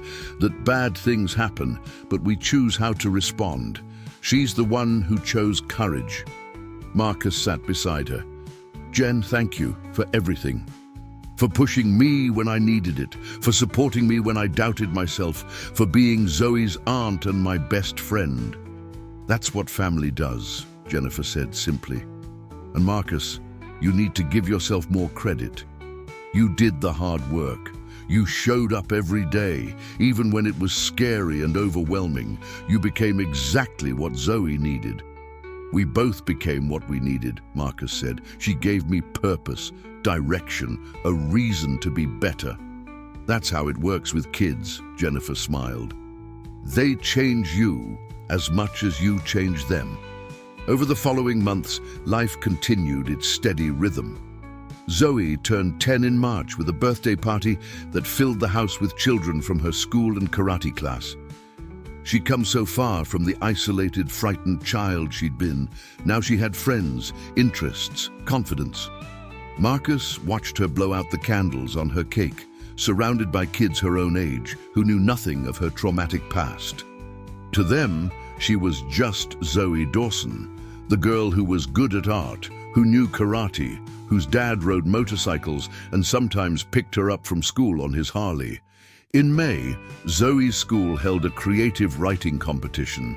She wrote a story titled "The Day the Motorcycles Came," about a scared girl who found help from unexpected heroes. Her teacher submitted it to a statewide contest, and Zoe won second place in her age category. At the awards ceremony, she read her story aloud to an audience of hundreds, her voice clear and strong. Marcus sat in the audience, tears streaming down his face, overwhelmed with pride. This was the same child who'd been too frightened to speak a year and a half ago. Now she was sharing her story with the world, owning her narrative, inspiring others. After the ceremony, parents approached Marcus to congratulate him. One father shook his hand firmly. "Your daughter is remarkable. You must be very proud." "Every single day," Marcus replied. Summer brought more adventures. Marcus taught Zoe to fish at Lake Mead, though she insisted on releasing every fish they caught because she couldn't stand the thought of hurting them. They camped in the mountains, learning together since Marcus had limited camping experience. They visited the Grand Canyon, where Zoe stood at the rim in awe, declaring it the most beautiful thing she'd ever seen. The Iron Brotherhood remained constant presences in their lives. Tank taught Zoe how to play chess, discovering she had a natural strategic mind. Robert introduced her to photography, and she started documenting their adventures with a camera he gave her. Jennifer took her shopping for school clothes and had conversations about growing up that Marcus couldn't navigate. Anthony continued her self-defense training, now incorporating more advanced techniques as she grew stronger and more confident. In August, Dr. Reynolds suggested they reduce therapy to quarterly check-ins rather than monthly sessions. Zoe is thriving, Marcus. She's processed her trauma remarkably well. She has healthy coping mechanisms, strong support systems, and a secure attachment to you. She'll always carry what happened to her, but it doesn't define her anymore. What changed? Marcus asked. She feels safe, consistently, reliably safe. That's what you gave her, the foundation to heal. Everything else built on that. As fall approached and Zoe prepared to start 5th grade, Marcus reflected on how far they'd both come. He was no longer the directionless veteran drifting through life without purpose. He was a father, an advocate, a role model. He'd found his calling in the most unexpected way, and Zoe, brave, resilient Zoe, had transformed from a victim into a survivor, and from a survivor into a thriver. She faced each day with enthusiasm and hope. She dreamed about the future, wanting to become an artist or maybe a therapist who helped other kids like her. She had plans and goals and the confidence to pursue them. One evening in September, as they sat on the back porch watching the sunset, Zoe leaned against Marcus's shoulder. "Dad, do you ever think about what would have happened if you hadn't stopped at that rest area?" Marcus had thought about it many times, the terrible alternative timeline where they'd driven past, where Zoe had been left to face Brandon alone. "Sometimes. But we did stop. You ran to us. That's what matters. I think we were meant to find each other," Zoe said, "like the universe knew we both needed family." "Maybe so," Marcus agreed. "Maybe so." As the stars began appearing in the darkening sky, Marcus felt profound gratitude for the unexpected journey that had brought them together. A frightened child's desperate cry for help, a promise made and kept, a family forged through trauma and healed through love. They sat together in comfortable silence, father and daughter, watching the desert night unfold around them. Behind them, the house glowed with warm light, their home filled with memories they'd created together and dreams they would build in the years to come. Marcus thought about the man he'd been 2 years ago, lonely, purposeless, going through the motions. That man would never have believed he'd end up here with a daughter who made every day meaningful, surrounded by a brotherhood that had become true family. "You okay, Dad?" Zoe asked, noticing his quiet contemplation. "Yeah, kiddo. I'm more than okay. I'm exactly where I'm supposed to be." "Me too," Zoe said, squeezing his hand. "Me too." The future stretched before them, full of ordinary moments and extraordinary possibilities, school plays and homework battles, karate tournaments and art projects, family dinners with the brotherhood and quiet evenings at home. Not a perfect life, but a real one. A good one. A life built on the foundation of a promise kept and a love that had grown from the most unlikely beginning. And as Marcus sat there with his daughter beside him, he understood that sometimes the most heroic thing you can do isn't dramatic or flashy. Sometimes it's simply showing up, being present, keeping your promises, loving someone enough to fight for their happiness and safety day after day, in all the small and unglamorous ways that actually matter. The motorcycles had discovered a child in danger. What they did to protect her was heroic, but the real heroism continued in the everyday commitment to being the family she deserved. And in the end, that made all the difference.